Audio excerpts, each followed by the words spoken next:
चलिए जानते हैं आज की देश दुनिया की सिलेक्टेड काम की 50 महत्वपूर्ण बड़ी खबरों को सिर्फ 10 मिनट में। पर अभी तक आपने इस वीडियो को लाइक नहीं किया है तो लाइक कर दें, चैनल को भी सब्सक्राइब कर दें। चलिए बढ़ते हैं दोस्तों अपनी पहली खबर की ओर। एग्जिट पोल में एनडीए की लहर, 400 के पास सीटें मिलने का अनुमान। सीटों का अनुमान राज्यवार।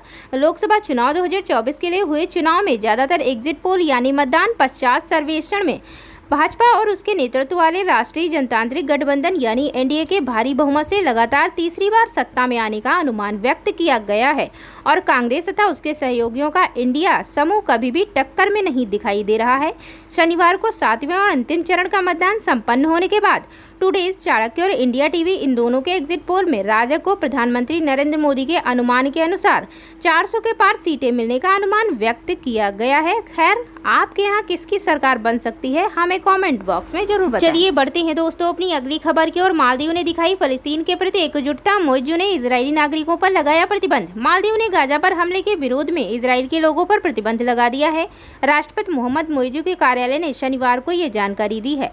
कहा कि राष्ट्रपति मुइज़्ज़ ने इजरायली पासपोर्ट रखने वालों पर प्रतिबंध लगाने का संकल्प लिया है। हालांकि राष्ट्रपति कार्यालय ने इस बारे में जानकारी नहीं दी कि यह नया कानून कब से लागू होगा। वहीं राष्ट्रपति ने फिलिस्तीन के साथ एकजुटता में मालदीववासी नामक अभियान की भी शुरुआत की है, जिसके जरिए धन एकत्र करके फिलिस्तीनियों की मदद की जा सके। हालांकि इस प्रतिबंध के बाद इजरायल ने भी अपने नागरिकों के लिए मालदीव की यात्रा न करने की चेतावनी जारी कर दी है। एग्जिट पोल आने के बाद अचानक दिल्ली पहुंचे नीतीश कुमार। बिहार में मची खलबली। एक दिन पहले हुई थी इंडिया की बैठक। आपको बता दें, बिहार के मुख्यमंत्री नीतीश कुमार रविवार को अचानक दिल्ली पहुंच गए। अभी यह स्पष्ट नहीं हो पाया कि वह दिल्ली क्यों पहुंचे हैं। इसको लेकर बिहार की राजनीतिक सरगर्मी तेज हो गई है। बता दें कि एक दिन पहले एग्जिट पोल सामने आया है, इसमें एनडीए की बढ़त को दर्शाया गया है। वहीं एक दिन पहले ही इंडी गठबंधन की भी बैठक हुई। माना जा रहा है कि नीतीश दिल्ली में एनडीए के नेताओं से मुलाकात कर सकते हैं। चलिए बढ़ते हैं दोस्तों अपनी अगली खबर की ओर। तेजस्वी ने किया 295 प्लस सीट का दावा। एग्जिट पोल को बताया गलत। बता दें, आखिरी चरण के मतदान के बाद कई न्यूज चैनल एजेंसियां अपना एग्जिट पोल जारी कर रहे हैं। इस पोल में एनडीए को प्रचंड बहुमत मिलता दिखाई दे रहा है। इसके साथ ही मोदी सरकार की हैट्रिक का दावा किया जा रहा है। इन सबके बीच बिहार के पूर्व डिप्टी सीएम तेजस्वी यादव ने एग्जिट पोल को लेकर अपनी प्रतिक्रिया दी है। तेजस्वी यादव ने जनता का एग्जिट पोल बताते हुए यह दावा किया कि इंडिया गठबंधन को 295 से ज्यादा सीटें मिल रही हैं। चलिए बढ़ते हैं अपनी अगली खबर की ओर। उत्तर प्रदेश में हल्की बारिश की संभावना, चलेंगी तेज हवाएं। बता दें, हवाओं की बदली दिशाओं से बंगाल की खाड़ी से आ रही नम हवाओं में तेजी आई है। इससे उत्तर भारत में चल रही गर्म हवाओं में टकराहट हो रही है और बादलों का रूप बन रहा है। यह बादल उत्तर प्रदेश में स्थानीय स्तर की हल्की बारिश करेंगे और तेज धूल भरी हवाएं चलेंगी। इसके साथ ही मेघ गर्जन और आकाशीय बिजली भी चमक सकती है। चलिए बढ़ते हैं दोस्तों अपनी अगली खबर की ओर। एग्जिट पोल आने के बाद आचार्य प्रमोद कृष्णम ने कांग्रेस को घेरा। जोकर से की राहुल गांधी की तुलना, कह दी ये बड़ी बात।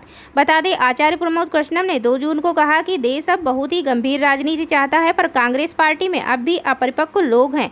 आध्यात्मिक नेता के अनुसार सबसे ज्यादा अगंभीर बातें कांग्रेस के पूर्व अध्यक्ष राहुल गांधी करते हैं और उनके फैसले नॉन सीरियस हैं। राहुल गांधी को लेकर प्रमोद कृष्णम ने दावा किया कि वह नॉन पॉलिटिकल किस्म के लोगों के गिरोह से चारों ओर से घिरे हुए हैं। आचार्य प्रमोद कृष्णम बोले कि कांग्रेस नेता राहुल गांधी की छवि एक जोकर की तरह बनी हुई है। राहुल गांधी की बात पर लोग हंसते हैं। कितने मुस्लिम वोटरों ने दिया बीजेपी को वोट, कितने गए कांग्रेस के साथ। एग्जिट पोल में चौंकाने वाले नतीजे। बता दें, लोकसभा चुनाव संपन्न हो चुका है और अब हर दल की तरफ से दावा किया जा रहा है कि उसकी सरकार बनने वाली है। हालांकि 4 जून को आने वाले नतीजे ही बता पाएंगे कि देश में किसकी सरकार बनेगी। इस चुनाव में कुछ खास वर्ग ऐसे हैं जिनके चुनावी पैटर्न को लेकर काफी ज्यादा चर्चा है। ऐसे ही वोटर्स का एक वर्ग मुस्लिम मतदाताओं का रहा है, जिसे लेकर तमाम तरह की बातें की गई हैं। पी मार्क सर्वे के मुताबिक कांग्रेस को 72% मुस्लिम मतदाता वोट देते हुए नजर आ रहे हैं। इसका मतलब है हर 4 में से 3 मुस्लिम वोटर की पहली पसंद कांग्रेस रही है। कहा जा रहा है कि मुस्लिम वोटर्स कांग्रेस के साथ इसलिए जा रहे हैं क्योंकि पार्टी की तरफ से संदेश मिल रहा है कि उनकी कुछ जातियों को ओबीसी कैटेगरी में शिफ्ट किया जा सकता है। हालांकि पी मार्क सर्वे में ये नहीं बताया गया कि बीजेपी को कितने फीसदी मुस्लिम वोट मिले हैं, मगर इंडिया टुडे एक्सिस माई इंडिया के मुताबिक बीजेपी को 6% मुस्लिम वोट मिल सकते हैं। पी मार्क सर्वे में बताया गया कि बीजेपी को 59% ओबीसी वोट मिल सकते हैं, जबकि महिलाओं का भरोसा भी बीजेपी पर ही है। 49% महिलाओं का वोट बीजेपी को मिल सकता है। इसी तरह से 36 में से 45 साल के 45% वोटर्स भी बीजेपी के साथ जाते हुए नजर आ रहे हैं। 49% एसटी, 42% एससी वोट भी बीजेपी को मिल सकता है। देश भर में बीजेपी को 40% वोट हासिल हो सकते हैं।